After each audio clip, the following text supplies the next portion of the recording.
Nih muka siapa nih? Tuh.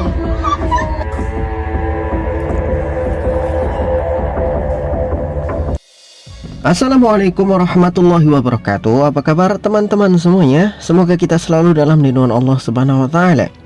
Teman-teman semuanya, jadi ada berita yang cukup bagus tentang masalah flash disknya Syahroni. Ya, anggota DPR kemarin yang sempat dihancurkan karirnya oleh massa yang menggeruduk rumahnya. Jadi begini, kalau kita berbicara tentang flash disk itu sebetulnya kalau Syahroni itu nggak ngomong, ya sebetulnya flash disk itu mungkin akan dibuang aja sama orang yang menemukannya, karena orang mikirnya flash disk apaan nih, paling-paling nggak guna, buang aja gitu kan. Tapi masalahnya dia itu ngomong, yang nemu flash disk ini siapa? Akhirnya dicari sama siapa? Sama netizen, sama orang-orang yang kemarin ikut demo di situ. Setelah dicari, dapat flash disknya, isinya sangat mengejutkan sekali. Ternyata semua masa lalu, semua aibnya itu terbongkar. Inilah kebodohan Syahroni. Ya tadi itu, dia membongkar aibnya sendiri disebabkan ya karena kebodohannya sendiri. Begini Kofizen semuanya, teman-teman semuanya, coba perhatikan baik-baik, bahwa ketika seseorang itu menutupi aib orang lain, maka Allah Subhanahu wa taala akan coba untuk menutupi aibnya. Tetapi kalau dia membongkar aib orang lain, maka Allah juga akan membongkar aibnya. Dan apa sebetulnya yang bisa kita ambil pelajaran dari sosok Syahroni yang sekarang betul-betul dibuka semua aibnya oleh Allah Subhanahu wa taala? Bukan hanya aib dirinya, sampai aib istrinya pun dikeluarkan, dibongkar semua oleh Allah Subhanahu wa taala, disebabkan karena dia tidak bisa menjaga lisannya. Ketika rakyat masyarakat dalam kesusahan, mereka butuh untuk dapat simpati, butuh dukungan oleh pemerintah, yang mana pemerintah itu sendiri adalah hasil yang dipilih oleh rakyat, terutama mereka yang mengaku sebagai wakil-wakil rakyat. Mereka kan dipimpin oleh rakyat. Dulu ketika mereka mau mencalonkan diri, mereka datang mengemis minta suara rakyat, mereka minta didukung oleh rakyat. Ketika mereka sudah duduk manis di jabatannya, mereka melupakan rakyat. Tapi ketika rakyat meminta hak mereka, justru diabaikan, justru diejek, justru dikatakan bodoh, justru dikatakan tolol. Ya disinilah Allah Subhanahu wa taala akan membongkar segalanya. Dijadikanlah sosok Syahroni ini sekarang jadi pelajaran bagi seluruh manusia, bahwa mulutmu memang harimaumu.